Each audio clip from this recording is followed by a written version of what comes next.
tenía dificultad para ingresar por conectividad, básicamente. Ya, a ver, ¿Qué tal? ¿Cómo están? Bien, doctor. Todo bien. Qué bueno. A ver,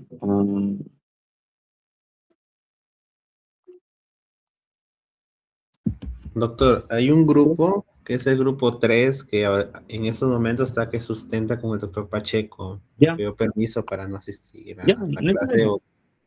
Ya, si se reincorporan, buena hora. No Listo. hay problema. Claro, no hay problema. A ver, lo que vamos a hablar hoy es básicamente la fisiología de- del páncreas, ¿verdad? Hablar también de cómo interacciona la insulina, el glucagón, la somatostatina para la clase del día de mañana. También quiero informarles algo, muchachos. Ustedes saben que eh, yo soy representante de la universidad en ASPEFAN respecto a simulación, y el día de mañana estoy viajando a Cusco a unas conferencias que serán el viernes, sábado y domingo. Entonces, ya esto tiene conocimiento el decano porque el ASPEFAN le manda la solicitud, pero entonces no voy a poder asistir a la práctica el día de mañana. Entonces, voy a hablar de mi grupo, ¿no? Aquí sí está mi grupo, ¿verdad? Sí, doctor. Sí. Muy bien, Joaquín. Entonces, lo que voy a tratar de hacer es hablar o el doctor Pacheco o el doctor Saavedra para que me puedan apoyar respecto a la práctica de mañana. Y así que les ofrezco disculpas de antemano. Y por eso que también el horario de hoy no estoy corriendo porque estoy con todos los preparativos de esas conferencias también, que es importante para la universidad, ¿no? Y que lamentablemente se cruza con las clases. Es por eso que les comunico de antemano, ojalá que me puedan apoyar también respecto a ese tema, ¿no? Ahora, Sí, doctor, no se preocupe. ya, muchas gracias. Ahora, vamos a empezar con esta clase. Es una clase básicamente a recordarles cómo es la función que tiene el páncreas, una función muy importante, si ya logran observar. Sí, ¿verdad? Muy bien. Recuerden que el páncreas tiene dos funciones muy importantes, por eso le llaman glándula anficrina, porque por un lado tiene los ácidos pancreáticos, que son las células o las glándulas que se encargan de producir el jugo pancreático, rico en vitaminas, rico en enzimas, perdón, rico también en bicarbonato y en algunos solutos, para mantener un pH estable cuando el quimo se transforma en kilo, ¿no? Y luego esto sea para que actúen las enzimas, se activen algunas enzimas también pasando el duodeno y se dé el metabolismo final de los carbohidratos, de las proteínas, de los lípidos. Pero por otro lado, también el páncreas presenta una porción endocrina. Y la porción endocrina es justamente la que permite elaborar hormonas que van a regular básicamente la concentración de la glucosa en la sangre, ¿no? Ustedes recordarán que la glucosa cumple un rol muy importante en nuestro cuerpo, que es la molécula energética que va a dar origen al ATP y a las diferentes reacciones en nuestro cuerpo para que la célula funcione adecuadamente, ¿no? La falta de glucosa se expresa por signos que activan al hipotálamo y nos permite alimentarnos, ¿no? El exceso de glucosa también bloquea el centro del hambre del hipotálamo y es así como nosotros logramos saciarnos del alimento. Y eso es a través de estas 3 o 4 hormonas que produce el páncreas. cuando hay una alteración, cuando tenemos un desbalance del ingreso de glucosa en la sangre, es donde aparecen enfermedades como las que se menciona ahí al inicio de esta presentación, ¿no? La diabetes mellitus. ¿Y qué órganos son los que afectan esta diabetes? O sea, ¿por qué es que se van a ver afectados? Se van a ver afectados porque la glucosa en exceso es tóxica. La glucosa en exceso en la sangre genera lesión del endotelio vascular. Y esto genera, pues, justamente lesión en órganos que tienen una vascularidad muy pequeña y que es pasible de lesión. El ejemplo más característico es la retina. La característica también crónica lo hace a través del pie diabético. También altera los nervios, por eso que hay parestesias.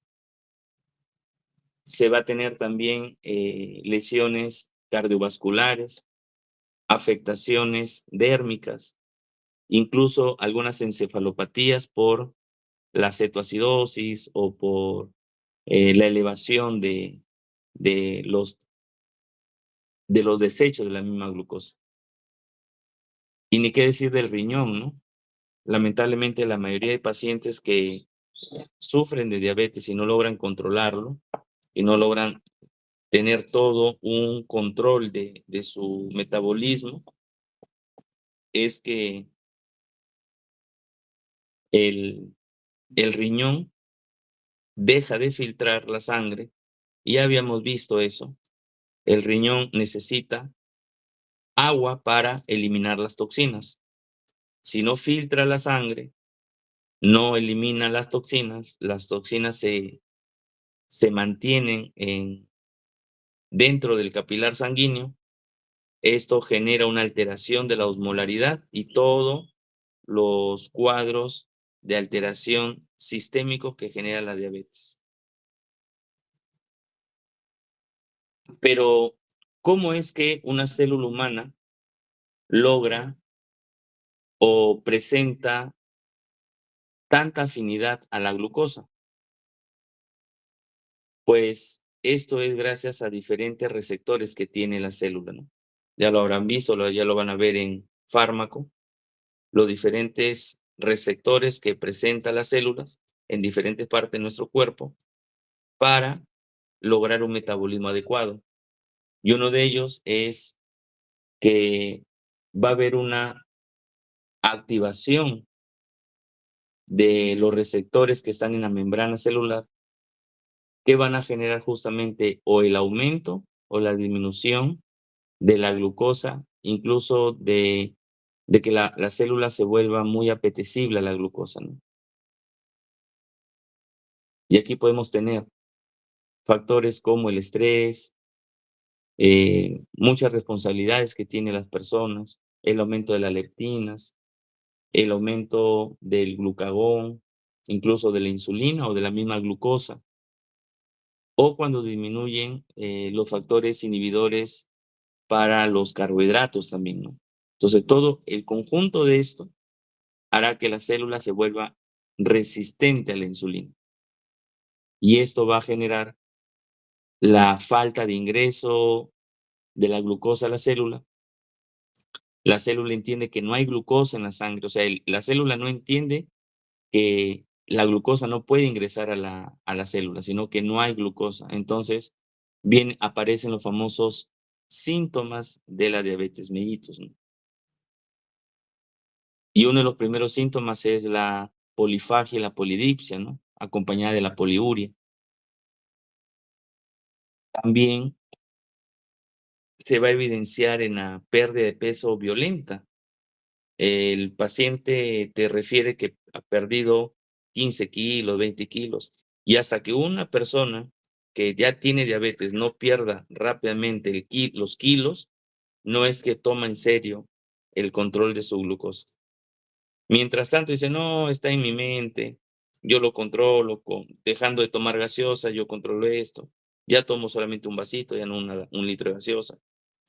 No es hasta cuando baja de peso total 10 kilos, 15 kilos, 30 kilos, 50 kilos, muchachos, que se le descuelga muchas veces la piel. Es donde realmente tiene, y ya para estas alturas, la lesión vascular comprometerá a los órganos que lo había mencionado al inicio de esta disertación. Podemos ya entonces diferenciar la producción endocrina de la producción exocrina. Yo creo que sí se puede diferenciar. Lo habíamos visto, ¿no? La producción exocrina, primero que presenta un conducto excretor asociado a un adenómero, o sea, a una unidad productora de secreción. Este conducto es el que va a comunicar a la glándula con el exterior, donde vierte su contenido. De ahí su nombre exocrino.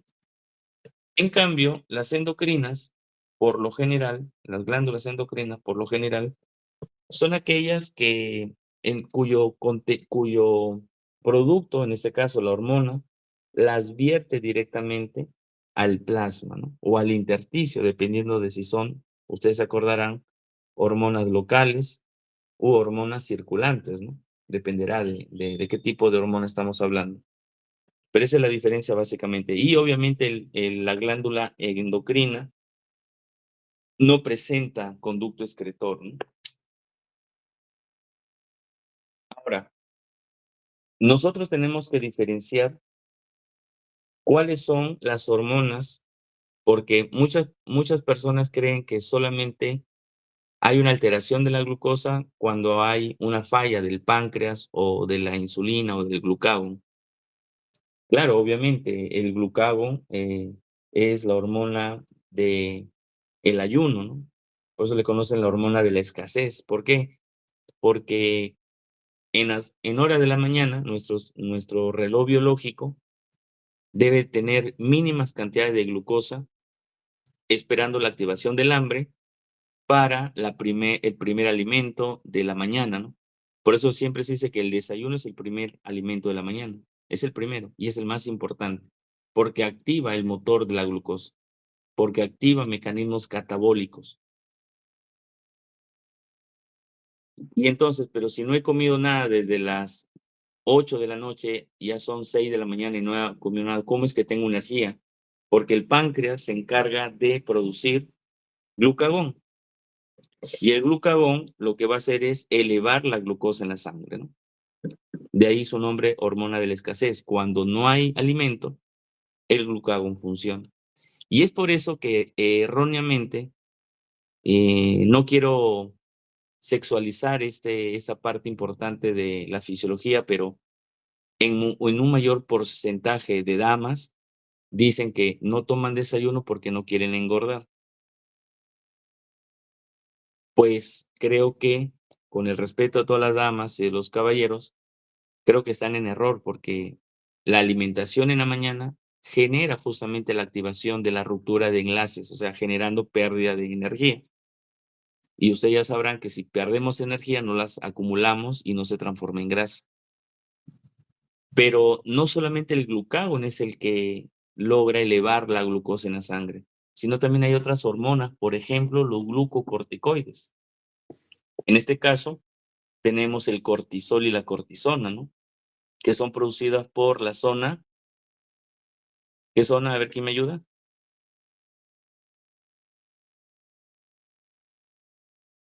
¿Te acuerdas la corteza? Tiene 3 zonas. Tiene una zona glomerular, fascicular y reticular. ¿Alguien recuerda? La fascicular, muy bien. La zona fascicular es la encargada de producir estos glucocorticoides y que también tienen un efecto, le llamamos hiperglicemiante. Le llaman incluso insulinotropos. ¿Por qué le llaman insulinotropo? Porque activa la función que tiene, sí, activa la función que tiene el glucagón y elevando la glucosa en la sangre, ¿no? Las catecolaminas, como la adrenalina, por eso le llaman las hormonas de la emergencia, ¿no? Porque en emergencia nosotros necesitamos estar activos. ¿Y qué hace nuestro cuerpo cuando no hay glucosa en la sangre? Libera adrenalina, libera noradrenalina. De esta manera, se liberan grandes cantidades de glucosa en la sangre para elevarla. Lo mismo ocurre con las hormonas tiroideas, que tienen un efecto diabetogénico. Muchas veces he tenido pacientes con hiperglicemia, o sea, valores por encima de lo normal, pero tienen una dieta sana, hacen deporte. Entonces, recordando bien, no le vas a pedir una resonancia, una tomografía, o sea, hacerlo gastar, pero porque puedes razonarlo. A ver, si por alimentación y metabolismo no está elevándose la glucosa, su insulina está normal, glucagón normal, él come sanamente, ¿por qué la glucosa está elevada? Tienes que buscar que no vaya a ser un problema tiroideo. Entonces, le pides un perfil tiroideo donde sale la TSH, la T4 libre, la T3, ¿sí? Incluso le mides el yodo en sangre y encuentras que el problema es tiroideo. Curas o tratas o controlas el problema tiroideo y la glucosa vuelve a sus valores normales. Ahí se demuestra el efecto hiperglicémico de las hormonas tiroideas. La hormona del crecimiento en el niño genera la hiperglicemia. Por eso que cuando tenemos a una persona gordita, de niño, y cuando da el estirón, el famoso estirón, el crecimiento en la pubertad, adolescencia, se vuelve flaquito, ¿no? Y no digo flaquito de escuálido, sino que baja de peso, se nota que baja de peso. No es que ha hecho dieta, no es que está comiendo más sano, sino que la hormona de crecimiento que está haciendo está rompiendo esa grasa, transformándola y haciendo hiperglicemia en la sangre. Pero tenemos la hormona contraria a este glucagón, que es elaborada por las células beta del páncreas, ¿no? El glucagón, elaborado por las células alfa. Tenemos a la insulina. Y la insulina es la hormona contraria al glucagón. Por eso que le llaman la hormona de la abundancia. ¿Y por qué le llaman abundancia? No porque se dé cuando uno tiene dinero, sino se da porque hay abundancia de glucosa en la sangre. Cuando hay mucha glucosa o valores por encima de los normales, ¿sí? La insulina sale del páncreas para abrir los canales o obligar a la glucosa a ingresar a la célula para disminuir su concentración. De ahí que se llame hormona de la abundancia, ¿sí? De ahí que se llama hormona de la abundancia.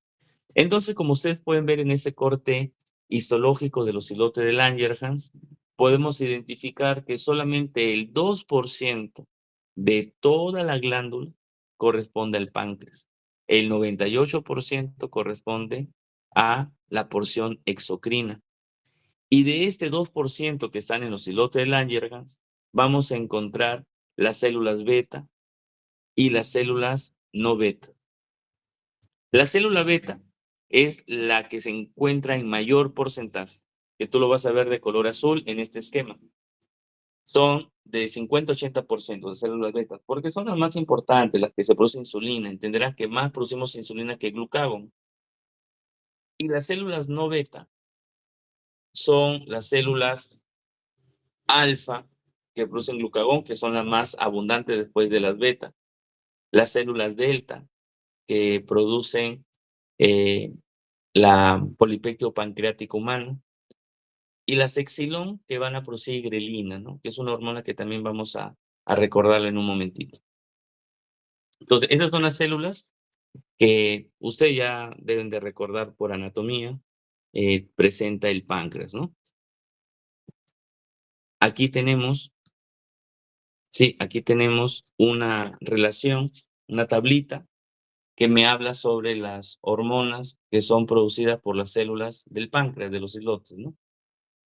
Lo más importante aquí, ¿sí? Lo más importante son, a ver, lo más importante son las hormonas como el glucagón y la insulina. Esas son las más importantes, ¿sí? La insulina se secreta cuando hay mucha glucosa, ya lo habíamos visto. Y el glucagón cuando hay una deficiencia, ¿no? Sobre todo cuando los niveles de glucosa bajan de los valores normales.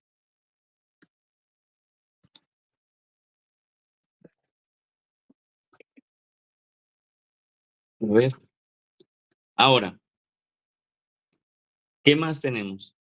La unidad funcional del páncreas endocrino se llama islote de Langerhans, ¿no? Aquí vamos a encontrar las diferentes células alfa, beta, delta, F y las epsilon, ¿no? Ahora, profesor, estas hormonas cumplen una función importante, sí, porque en forma general, ¿sí? Es las células alfa la secretora de glucagón, la hormona que aumenta la glucosa en sangre. La célula beta produce insulina y amilina, que son hormonas que se van a encargar de disminuir la concentración. Las células delta, la somatostatina, que es la encargada de regular, ¿sí? Es la encargada de regular a las hormonas o a las células alfa y beta para la producción de glucagón y de insulina.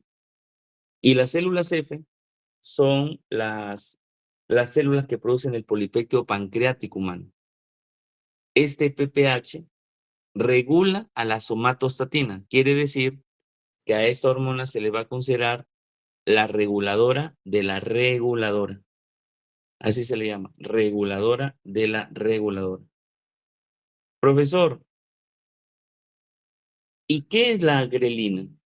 La grelina es una hormona que se produce por las células exilon y es la responsable del famoso apetito. Ustedes se acordarán que tenemos dos términos distintos, ¿no? Que pueden ser parecidos, pero son distintos en el significado. Una cosa es el hambre y otra cosa es el apetito. El hambre es una necesidad fisiológica de llevar alimentos a nuestro tubo digestivo para aumentar la glucosa. El apetito es la calidad, cantidad y el tipo de alimento que quiero saciar mi hambre. Ejemplo práctico, tú llegas a tu casa después del examen de Fisio 2, obviamente ya habiendo aprobado el curso, no has comido 3 días, no has dormido 2 semanas, llegas con un hambre fatal, un sueño terrible, abres la olla y encuentras un poco de arroz con 2 papas. ¿Qué haces? Metes la mano incluso y empiezas a devorarte el arroz y la papa. Ya está, hambre. El apetito es que cuando sales del examen le mandes un mensaje a tu mamita, a tu papito, ¿no? Papito, ¿qué hay de comer? Arroz con guisito de pollo. No, quisiera unos tallarines, mire que aprobado. Pucha, la mamá te va a preparar lo que tú quieres, ¿no? Es el apetito, el deseo de comer algo, ¿no? Para saciar el hambre. Entonces, esa hace la grelina. Obviamente también favorece la liberación de la hormona de crecimiento. Por eso se dice que está muy relacionado la hipoglicemia con el crecimiento de los niños. Si tú al niño le das caramelo, ¿qué le estás dando? Glucosa, glucosa, glucosa. ¿Qué estás evitando? Que el niño crezca, porque no se va a producir la hormona de crecimiento en los valores ideales para que crezca según su genética. Incluso también esta grelina se encarga de estimular los movimientos naturales del intestino, ¿no? Profesor, durante el ayuno, ¿quién de ellos se produce? Bueno, primero se produce la polipéptido pancreática para regular a la somatostatina. Luego la somatostatina quita la producción de insulina y aumenta la producción de glucagón. A su vez, la grelina puede aumentar durante el ayuno o puede también estar aumentada en algunos trastornos nerviosos, como la caquexia, la anorexia o estos miedos que hay personas que tienen a aumentar de peso, ¿no? La bulimia, ¿no? Entonces, está demostrado que esas enfermedades tienen un origen en el páncreas, ¿no? A través de esta grelina, ¿no? Ahí tenemos una imagen donde podemos observar las diferentes células. Mira, las células beta, como ustedes ven, el color son las más abundantes. 80% del acino, del islote de Langerhans es células beta. Luego tenemos las células delta, alfa, cada una de ellas, ¿no? En lo que hemos visto. ¿Qué conexiones celulares tiene el páncreas? Pues acá vamos a ver que tiene unas uniones comunicantes, herméticas o ocluyentes, es decir, en la parte más apical están muy unidas y no deja que ingrese o salga alguna sustancia, algún soluto, ¿no? Es una comunicación muy importante que va a permitir y regular la secreción hormonal. Esas uniones comunicantes también van a comunicar diferentes tipos celulares para la regulación que corresponde, para la transferencia de iones, incluso para enviar el impulso nervioso o el potencial de acción entre las mismas células que están en este islote. Además, también permite que al estar muy cercanas, muy comunicantes, permite que las membranas que presentan las células adyacentes o vecinas formen una especie de microdominios, es decir, especie de regiones dentro del mismo islote, lo que va a generar una comunicación paracrina.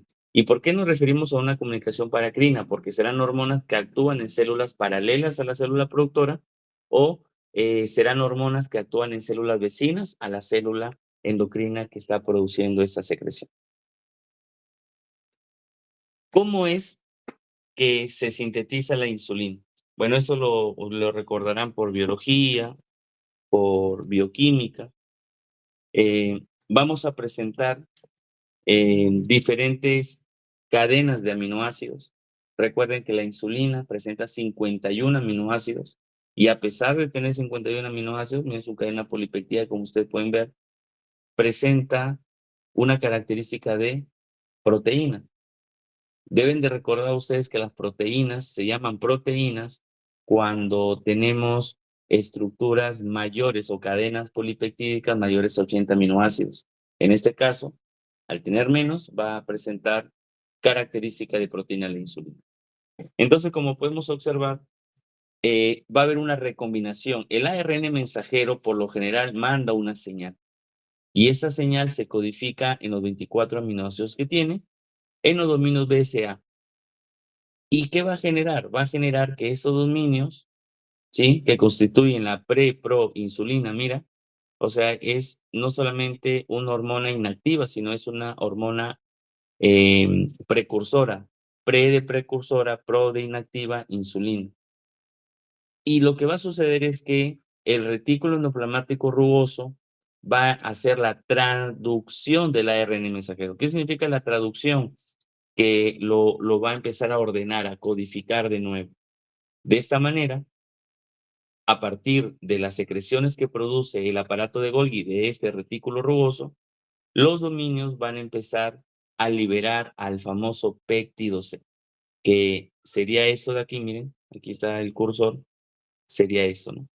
Y al liberar el péptido C, también se liberan algunas cadenas, que son las cadenas beta y alfa, pero que van a contener a una molécula de insulina ya madura.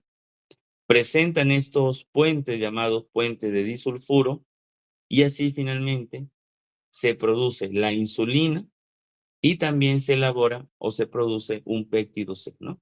Claro que en pequeñas cantidades también puede salir hacia la luz o hacia el intersticio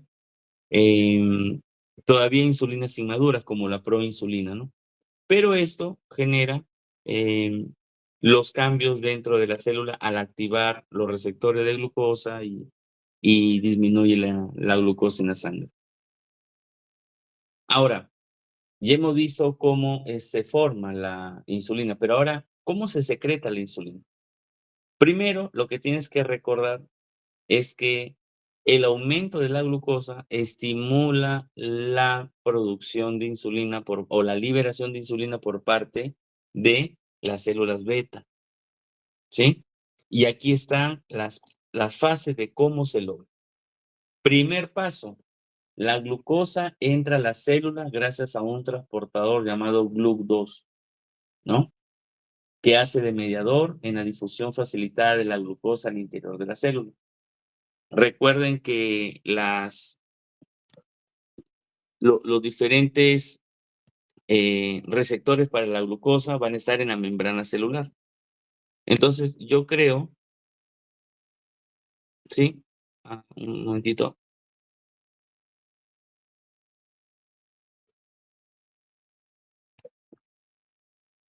Un segundito, perdón.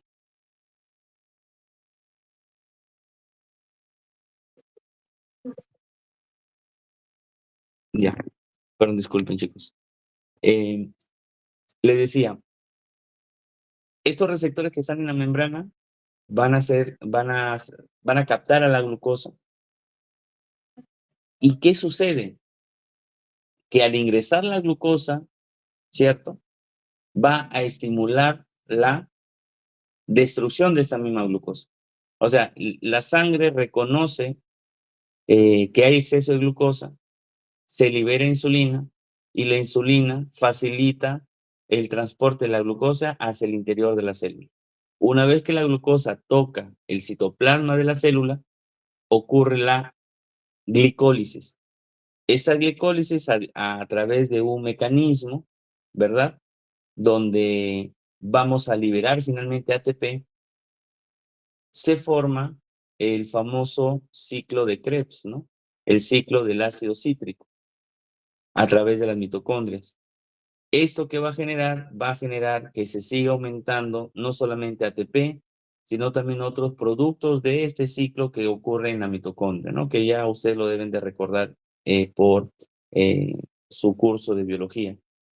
Se forma el NAP, NAP activado, etcétera, ¿no? ¿Y esto qué van a hacer? Esto van a inhibir al canal de potasio. ¿Con qué finalidad se inhibe? Con la finalidad de que no esté ingresando potasio ni esté saliendo potasio de forma pasiva. ¿Sí? Y eso obviamente no genera una despolación en la membrana. Pero, ¿qué sucede en los canales de calcio? Los canales de calcio se activan a través de la despolarización, ya que va a ser dependiente de voltaje. ¿Y qué sucede cuando el calcio ingresa? Aumenta la concentración de calcio, ¿cierto? Este aumento de la concentración de calcio provoca la liberación de calcio, ¿sí? O sea, permite que el calcio, que está aquí, su aumento, permite la liberación, ¿verdad? De la insulina, pero mediada por el calcio. Mira, así. Este calcio que ingresa, que se activa, hace que refuerce la liberación de insulina a través de la membrana.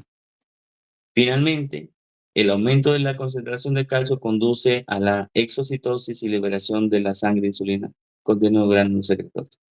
Por eso se dice que este es como un círculo vicioso. ¿Por qué?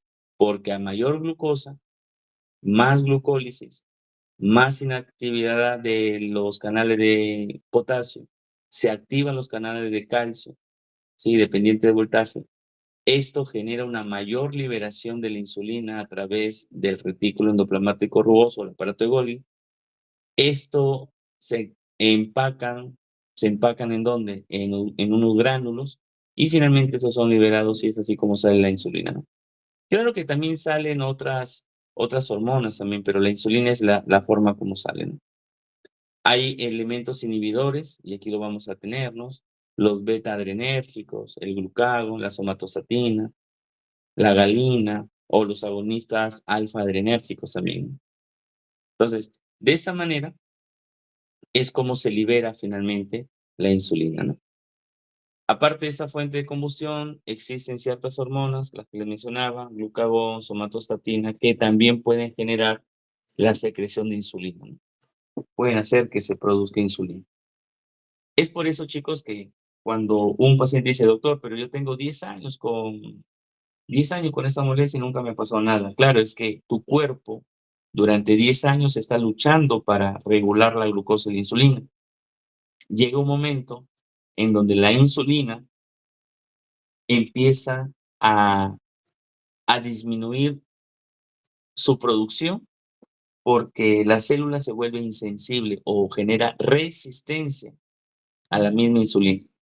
De esta manera, ya no hay el efecto de bajar la glucosa, y es así como se mantiene y se persiste la concentración de glucosa generando la diabetes mellitus. A ver. Ahí está. Entonces, ¿cómo es la función que tiene las células beta? Y eso lo vamos a ver cuando empecemos a regular glucosa en la práctica. Vamos a ver que en la primera fase, o sea, aproximadamente los 10 a 20 primeros minutos, la insulina va a estar almacenada en los gránulos. ¿Esto qué va a hacer? Esto que va a hacer que haya una elevación significativa de la insulina, pero ya pasando esos 20 minutos cae la producción de insulina, ¿no? Que van a estar justamente liberándose para que venga la segunda fase. Y en la segunda fase, vemos que el aumento de la insulina es más lenta, requiere más tiempo la producción de una nueva insulina, ¿no? Primera fase es aguda, es en corto tiempo, necesitamos glucosa y la producción de la insulina es rápida. La segunda fase ya es más sostenida, más en el tiempo, como ustedes pueden observar. De esa manera tenemos y explicamos las dos fases que tiene la producción de la insulina, ¿no? Aquí refiere que en la diabetes mellitus tipo 2 no existe la primera fase de la secreción de insulina. Es por eso que la glucosa se acumula y la insulina solo tiene la fase 2, en donde la producción y la velocidad de producción es menor y es lenta, generando cuadro de hiperglicemia. Es por eso que a estos pacientes ya ni siquiera le damos los reguladores o los secretagogos de insulina, sino ya tenemos que darle insulina. Sus células beta ya no son capaces, no son competentes de producir suficiente cantidad de insulina. Es por eso que mejor tenemos que ya implantarle y recetarle toda la insulina inyectable, ¿no? Y empieza a inyectar y todo eso. Acciones específicas de la insulina. Lo primero, que promueve el depósito de grasas y su almacenamiento en el tejido adiposo, porque de esa manera también aprovecha a disminuir la glucosa en la sangre. Entonces, primera acción, estimula la actividad de la lipasa de la lipoproteína. Fragmenta los triglicéridos, ¿verdad? Que de baja densidad, y también a los kilomicrones. ¿Y en qué lo fragmenta? En ácidos grasos que van a ser captados por el tejido adiposo. Estimula la captación de glucosa por el tejido adiposo. El glicerol fosfato es necesario para la síntesis de triglicéridos y su producción depende de la captación de glucosa. También inhibe a la lipasa sensible a hormonas. De esa manera, va a haber una disminución de la lipólisis y liberación de ácidos grasos libres al plasma, ¿no? Generando lo mismo lipoproteínas, y es un efecto, le llamamos un efecto vicioso. ¿Por qué? Porque a mayor cantidad de ácido graso libre en el plasma, mayor captación de tejido adiposo y más aumento de peso. Por eso que en el primeros momentos de un paciente con diabetes, no todos, pero sí en una gran mayoría, es el aumento del peso el que llama la atención, ¿no?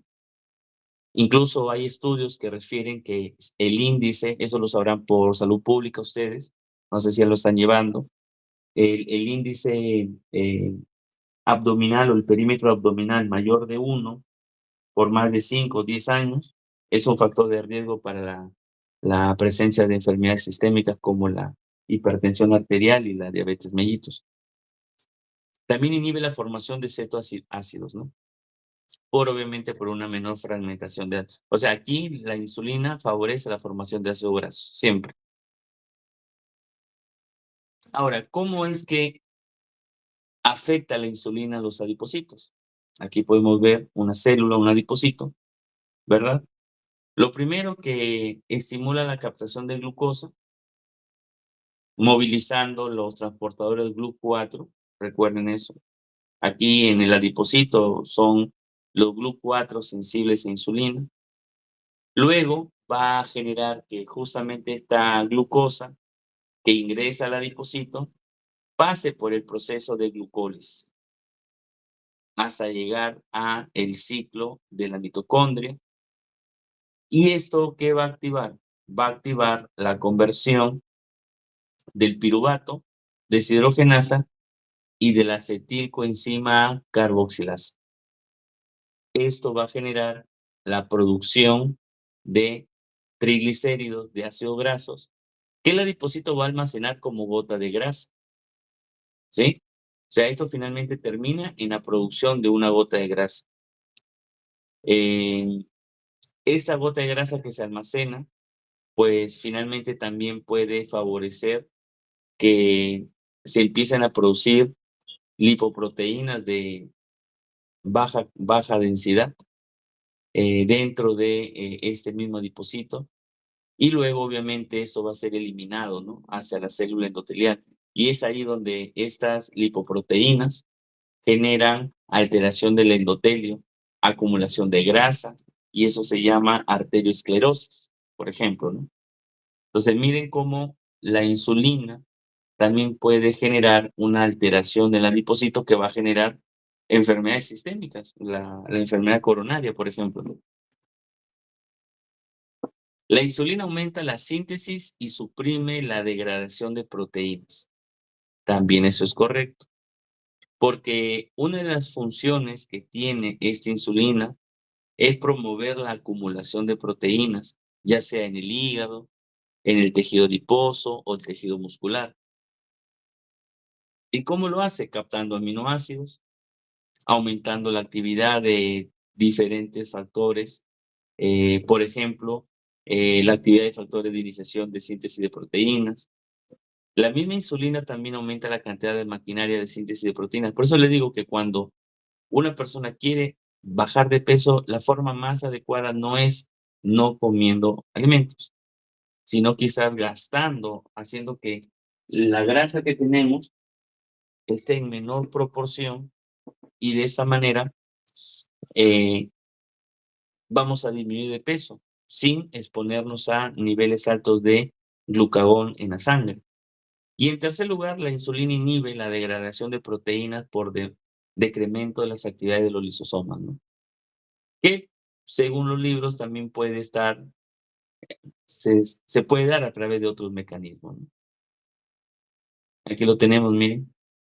Entonces, aquí lo que tenemos que tener en claro son 3 términos que creo que usted lo conoce.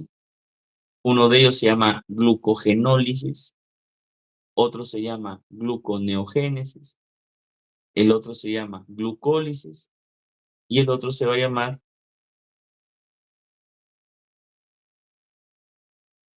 glucogénesis. ¿Qué es la glucogenólisis? La glucogenólisis es la ruptura del glucógeno en glucosa. Así de sencillo. Glucogenólisis es la ruptura del glucógeno en glucosa. La glucólisis es la destrucción de la glucosa. ¿Sí? Es la destrucción de la glucosa. Mientras que la gluconeogénesis es la formación de glucosa a partir de elementos que no necesariamente son carbohidratos, pueden ser aminoácidos, lípidos, etc. Profesor, ¿y la glucogénesis?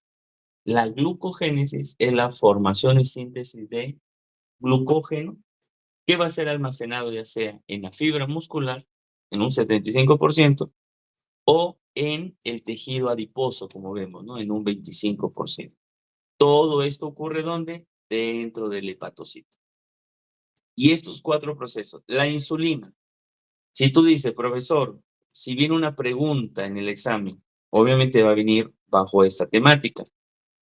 ¿Cuál es la función de la insulina dentro del hepatocito? Marque lo correcto. Entonces, recordar, ¿qué ocurre con la glucogenólisis? La insulina inhibe la glucogenólisis. ¿Por qué lo inhibe? Porque si rompes glucógeno, ¿qué vas a tener como resultado? ¿Quién me dice, por favor?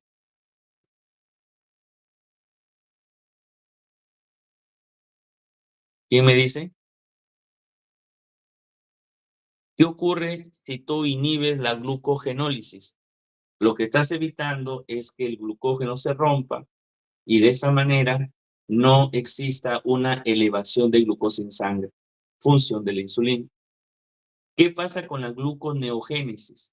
Con la gluconeogénesis la inhibe también. ¿Por qué la inhibe? Porque si empezamos a producir nueva cantidad de glucosa, estamos aumentando la glucosa en la sangre. Entonces la insulina tiene que inhibir a la gluconeogénesis. ¿Qué pasa con la glucólisis? La insulina estimula a la glucólisis, quiere decir que permite que más glucosa se rompa. ¿Y qué sucede con el glucogénesis? La glucogénesis va a ser estimulada por la insulina, ya que necesitamos guardar más glucógeno a través de la glucosa que tenemos en la sangre. Eso básicamente es lo que yo les puedo mencionar respecto a esto que estamos tratando de la insulina. Eso ya lo hemos hablado de lo que hace en el hígado, ¿no? La glucogenólisis y glucogénesis. La insulina promueve la captación de glucosa. Eso lo sabemos. Y obviamente su almacenamiento a través de la glucogénesis. El carbono y la glucosa se almacenan en el cuerpo de dos maneras, como glucógeno y obviamente por reversión metabólica también, y como triglicéridos, mira. Por eso el exceso de glucosa termina convirtiéndose en triglicéridos. Así de sencillo. El glucógeno constituye una forma de almacenamiento a corto plazo que tiene participación importante en el mantenimiento de la concentración normal de la glucosa. Claro. ¿Por qué? Porque ¿de dónde es más fácil sacar glucosa? No vas a sacar glucosa de las células. Lo que vas a sacar es de tus reservas. Y la reserva más importante no es la grasa, por si acaso, sino es el mismo glucógeno. ¿Sí? El glucógeno. El glucógeno constituye una forma de almacenamiento a corto plazo, obvio. Los principales sitios de almacenamiento de glucógeno son el hígado y el músculo esquelético. En el hígado 25%, en el músculo esquelético, mira, 75%. Existen tejidos como el adiposo, también que almacenan glucógeno, pero lo hacen en forma muy pequeña o relativamente pequeña. La insulina promueve el almacenamiento de glucógeno mediante dos enzimas. La primera es la sintetasa de glucógeno y también evita que se active la fosforilasa de glucógeno. Obviamente por promoción de la fosforilación, ¿verdad? De esta misma molécula. El resultado es la síntesis de glucógeno, se promueva y se inhibe su fragmentación. Es decir, estimula la glucogénesis y evita la glucogenólisis. Glucogenólisis es ruptura, glucogénesis es formación. ¿Cuáles son los efectos principales de la insulina? Pues, primero, estimula la captación de glucosa a través de los GLUT4. Aquí lo tenemos. Segundo, promueve la síntesis de glucógeno. O sea, es esto, ¿no? La formación del glucógeno. Glucogénesis. También estimula la glucólisis, lo que les decía. Rompe a la glucosa para disminuir su concentración. Y finalmente, ayuda a o evita la gluconeogénesis, o sea, la formación de glucosa a través de otros elementos. ¿Qué sucede en los diferentes tejidos como el muscular y el adiposo? La insulina va a promover el retiro de la glucosa excesiva circulante a través de los GLUT4 y a través de la formación del glucógeno. Promueve el retiro también exceso de glucosa en la circulación por estimulación de reclutamiento exocítico de sus vesículas, es decir, genera un círculo vicioso. Como hay mucha glucosa, ¿qué hace esta misma insulina? Estimula a la célula beta a producir o a eliminar por exocitosis más insulina. De esa manera hay más insulina y podemos disminuir rápidamente la cantidad de glucosa. Y finalmente también está la redistribución estimulada de las vesículas, ¿no? Ya que esto puede facilitar la captación celular de glucosa. Y aquí está lo que le estaba diciendo. Facilita su difusión, ¿verdad? Estimula la liberación, la mayor liberación de insulina. Vamos a tener mayor almacenamiento de glucosa a través del glucógeno, ¿verdad? Las funciones básicas que tiene esta insulina. Cuando aumenta la concentración de insulina en el plasma, nosotros vamos a tener un efecto en el músculo, un efecto en el hígado y un efecto en el adipocito. Y ahí lo tenemos lo que les he mencionado, lo que les había mencionado, ¿no? En el hígado va a haber una disminución de la gluconeogénesis, va a haber un aumento de la síntesis de glucogénesis, o sea, de glucógeno. También va a mejorar la síntesis de triglicéridos y no se va a sintetizar o va a disminuir la síntesis de los cuerpos cetónicos. En el adipocito aumenta la captación y utilización de la glucosa para que la glucosa permita la formación de ácidos grasos y esos ácidos grasos sean captados por el mismo tejido adiposo. Mientras que en el músculo hace varios efectos. Uno de esos efectos es aumentar la estimulación o la destrucción o la utilidad que tiene la glucosa dentro de la célula. De esa manera va a disminuir la glucosa. También interviene en la disminución el aumento del glucógeno dentro de esta célula. También va a disminuir la presencia de aminoácidos, es decir, evita la gluconeogénesis. Incluso también va a alterar la síntesis de proteínas por parte del músculo, ¿no? ¿Y qué ocurre cuando disminuye en el plasma la insulina? Creo que recordarán el efecto contrario, ¿no? Y el efecto contrario lo pueden observar ahí a través de las flechas que tienen una dirección opuesta a lo que ocurre cuando hay un aumento de insulina. Lo que habíamos conversado está aquí. Aquí está el efecto de la insulina, ¿verdad? Profesor, ¿cómo así? Cuando la insulina sale hacia la sangre, permite la mejor utilización de glucosa hacia el músculo para que se transforme en glucógeno. Ingresa los aminoácidos, pero no permite su salida para que no produzca glucosa. Por eso que la glucosa aquí, ¿sí? La glucosa no es que se va a salir hacia la sangre del hígado, sino va a ser utilizado hacia el tejido adiposo para mejorar su captación. Y obviamente inhibe la formación de cuerpos cetónicos, ¿no? En cambio, el glucagón, mira lo que hace. El glucagón hace y permite que el glucógeno se rompa produciendo glucosa. ¿Y qué hace esta glucosa? Sale hacia el exterior, ya sea que se vaya a otro tejido, como el caso del tejido adiposo, o que sea de utilidad de las diferentes células de nuestro cuerpo.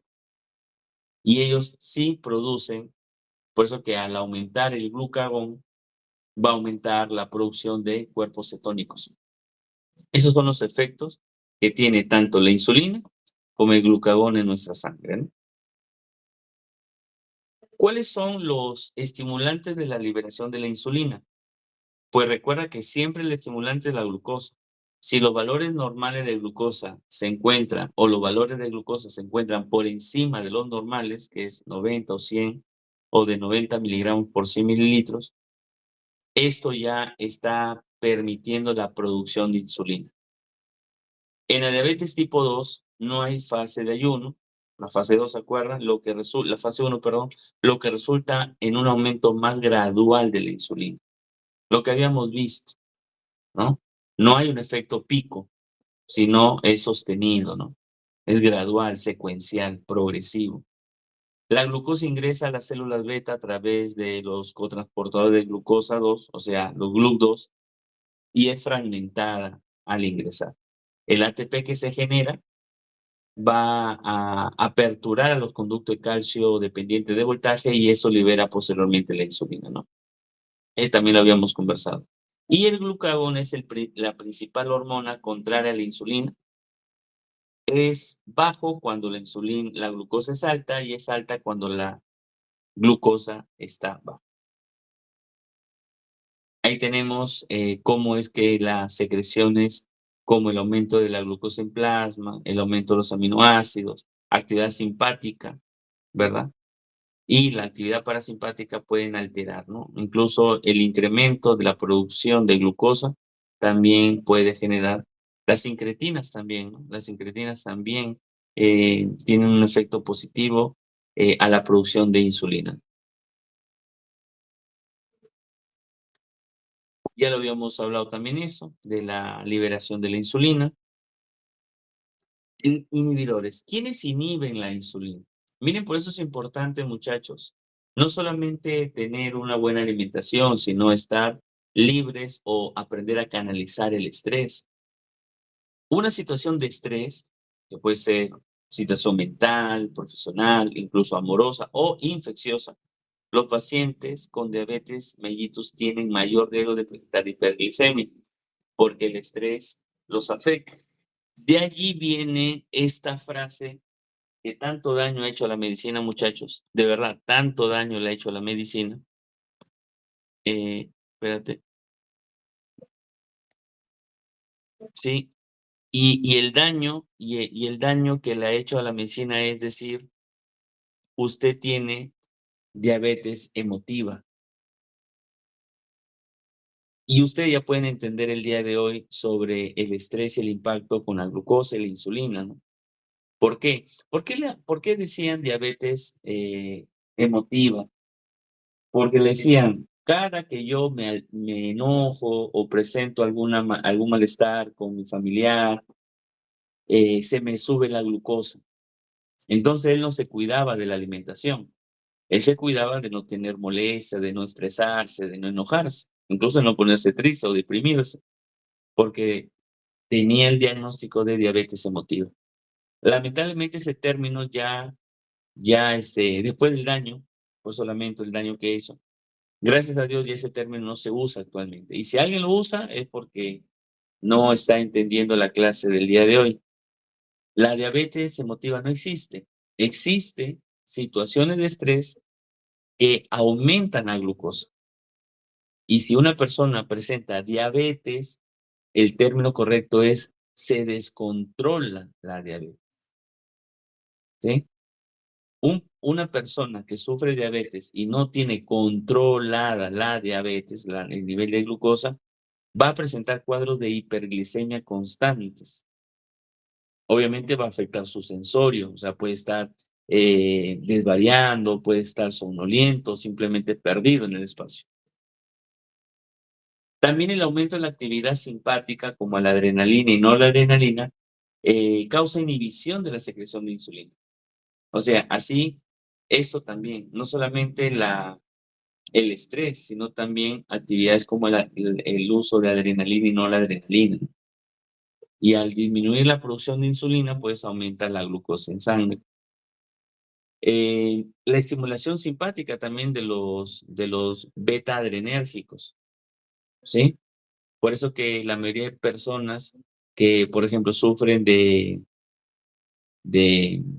asma, terminan con una alteración en la insulina. La mayoría, por lo general, son un poquito gorditos o llenitos, por la producción justamente de el efecto beta adrenérgico y la disminución de la producción de insulina. Aumenta la glucosa, aumenta el tejido adiposo y es por eso que sube de peso.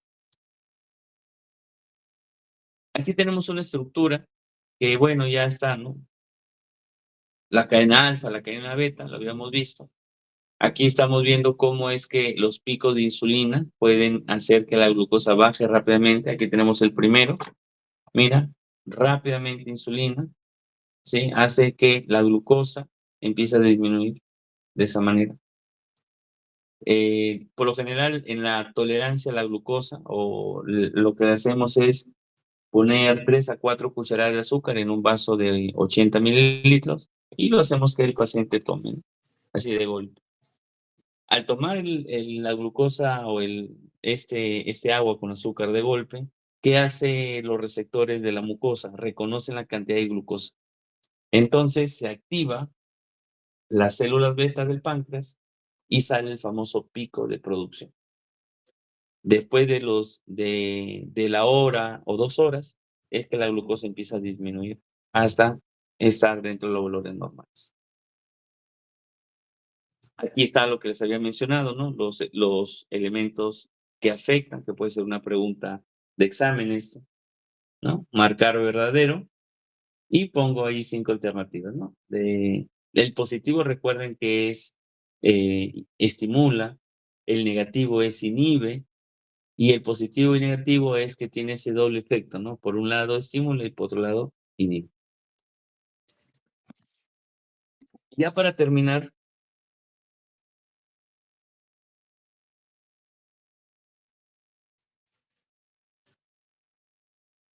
el glucagón.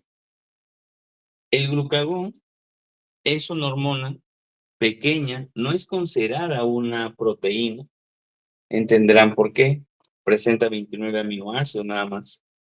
Por eso que no es considerada una proteína.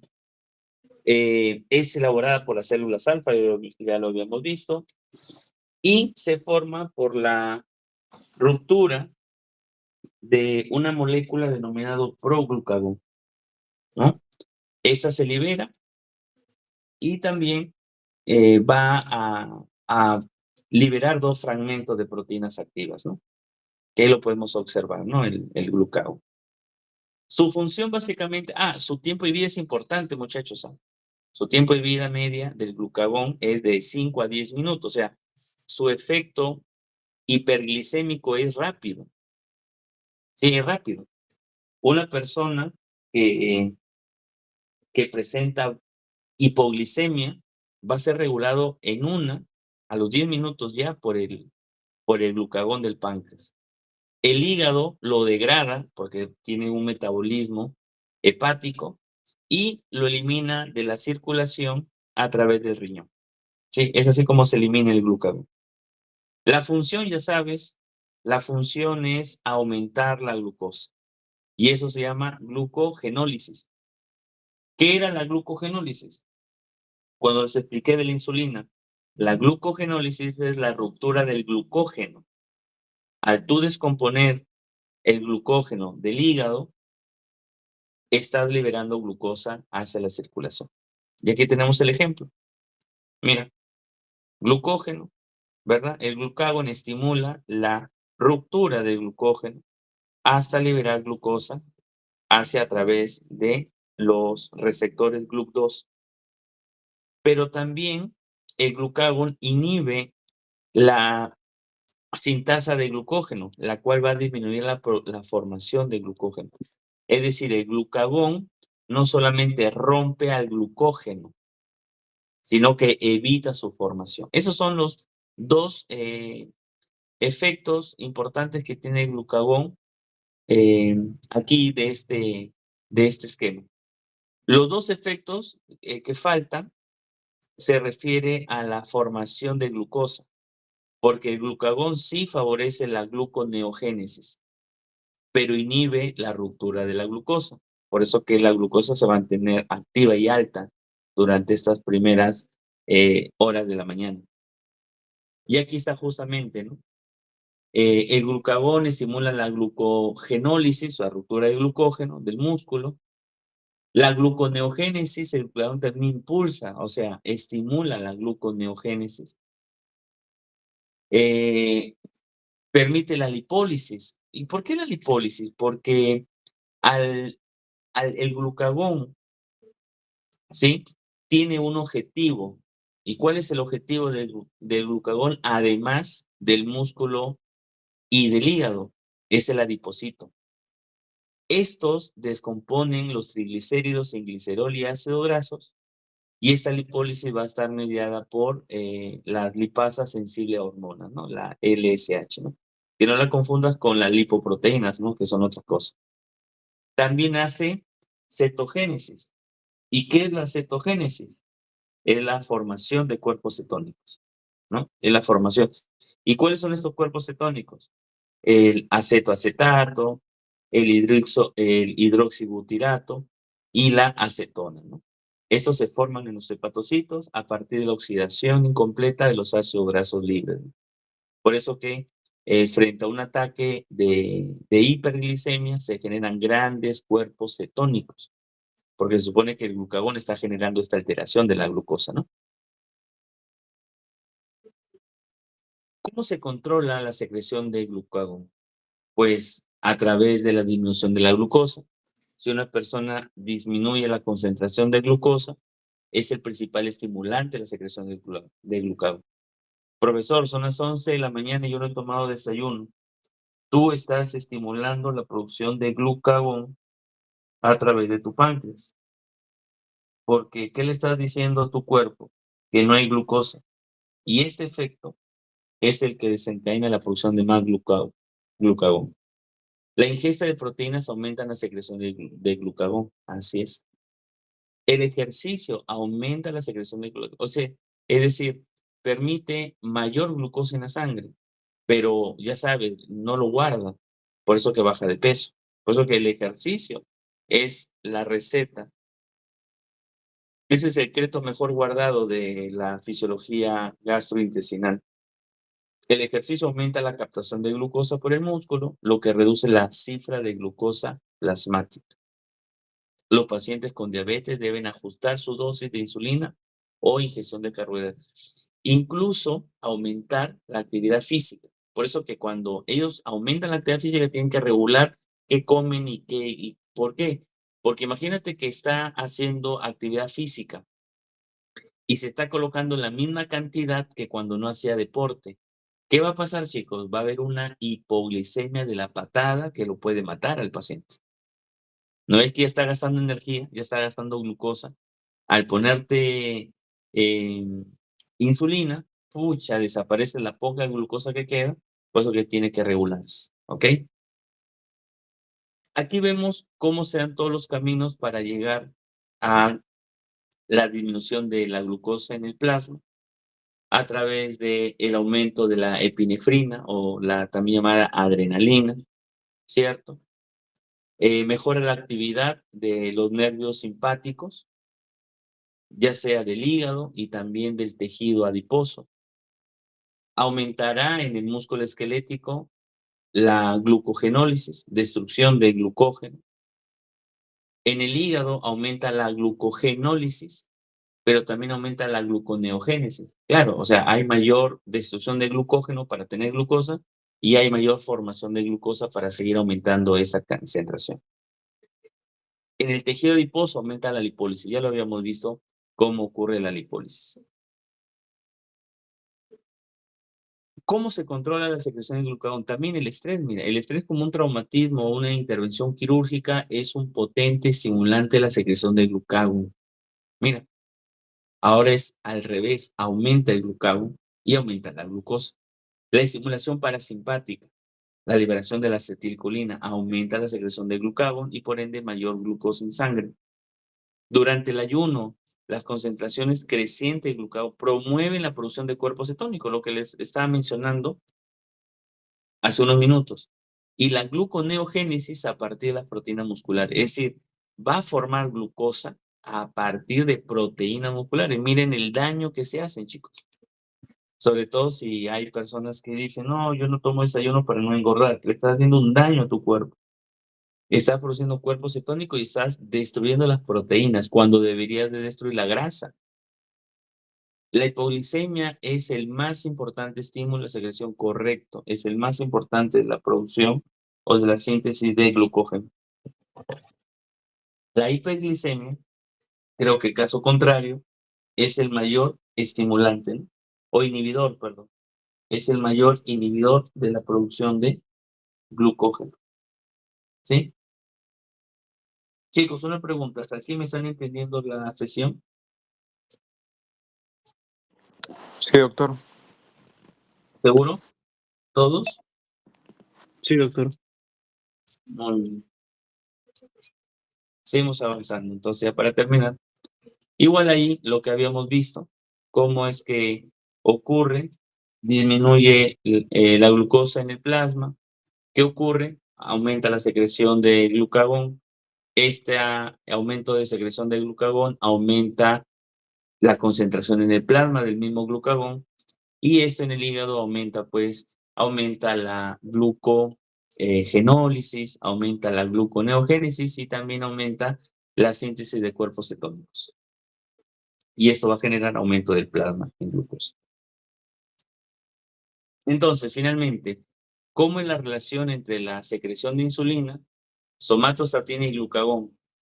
Pues, cuando se hacen algunos estudios, en este caso estudios experimentales, la secreción de la somatostatina por el páncreas puede estimularse por agentes como la glucosa, los aminoácidos, ¿sí? También a través de efectos colinérgicos, mira, la acetilcolina. O a través de hormonas inhibidoras, ¿no? Las hormonas inhibidoras. Después de una ingesta de comida mixta en los seres humanos, la concentración plasmática de somatostatina aumenta algo. ¿Y por qué aumenta algo? Porque tiene que liberarse insulina. ¿Y por qué se libera insulina? Porque estás teniendo concentraciones de glucosa mayores por la ingesta de alimentos. Entonces tenemos que producir insulina. Profesor, el glucagón estimula la secreción de insulina y somatostatina. Claro, para regularlo. También para regular. Recuerden que todo nuestro cuerpo es una máquina. Y es una máquina diríamos, perfecta. Nada se le escapa, salvo que esté enfermo, salvo que realmente presente una patología, ¿no? Que esté alterando el buen funcionamiento de nuestras células. Por eso que incluso cambios tan mínimos de pH puede generar alteraciones muy groseras hasta la muerte incluso. Mira, incluso hasta la muerte puede generar.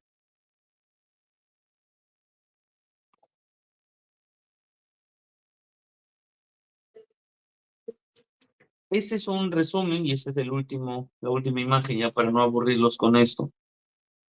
Insisto, espero que se esté entendiendo y también les agradezco la comprensión de esta hora citarlos y ustedes puedan estar en el aula escuchando la clase para el día de mañana. Aquí podemos ver cómo estas funciones van a ser alteradas o van a ser producidas por las diferentes hormonas que estábamos hablando, ¿no? Aquí tenemos el glucagón, estimula la glucogenólisis, la gluconeogénesis, también la lipólisis. Pero la adrenalina tiene una marcada función sobre la lipólisis. El cortisol, sí es verdad que no interviene en la glucogenólisis, o sea, en la destrucción de glucógeno, pero sí estimula la formación de glucosa, también favorece la lipólisis y también inhibe que el músculo esté utilizando la glucosa. Incluso disminuye también la captación de la glucosa a través del tejido adiposo, de los adipocitos. De esa manera aseguramos tener un aumento de glucosa. La hormona del crecimiento también tiene el mismo efecto que el cortisol, ¿no? Y si podríamos a la hormona tiroidea, también el mismo efecto que el cortisol y que la hormona del crecimiento, muchachos. Bueno, eso era lo que quería conversar con ustedes. No sé si se logró entender la clase. Yo de verdad esperaría que sí se haya entendido. Es un tema muy bonito, es un tema que por lo general nos trae reflexión, ¿verdad? Pero quiero que quede claro que la insulina y el glucagón siempre tratan de regular o de regularse por la somatostatina. La alteración de esta, o sea, la falta o la pérdida de la homeostasis entre estas dos hormonas, muchas veces genera una enfermedad terrible. Y esa enfermedad se llama diabetes mellitus. En las variantes que tienen actualmente, ¿no? Porque ya eso de decir tipo 1, que es para el niño recién nacido, el tipo 2 para el adulto, que es un desordenado al comer o fuma, estresado, ya es desfasado esa teoría. Creo que un seminario es diabetes, me parece. No, doctor, es cirrosis hepática. Cirrosis hepática. A ver, ya conversaré con mi grupo entonces. Pero sí, de acuerdo que sea cirrosis hepática. Es importante también recordar cómo es que se regula eso, ¿ya? Listo, Miguel, muchachos. Les agradezco bastante el espacio y el tiempo que se han tomado. Espero sea de utilidad este pequeño resumen que les he hecho y se estimulen a poder seguir estudiando sus libros y el día de mañana pueden hacer una práctica buena, ¿ya? Hasta luego, doctor. Buenas noches. Ya, listo, Doctor, buenas muchachos. noches. Muchas gracias. Buenas noches con todos. Hasta luego, doctor, buenas noches. Hasta Gracias. luego, Sí. doctor. Buenas noches. Hasta luego, nos vemos.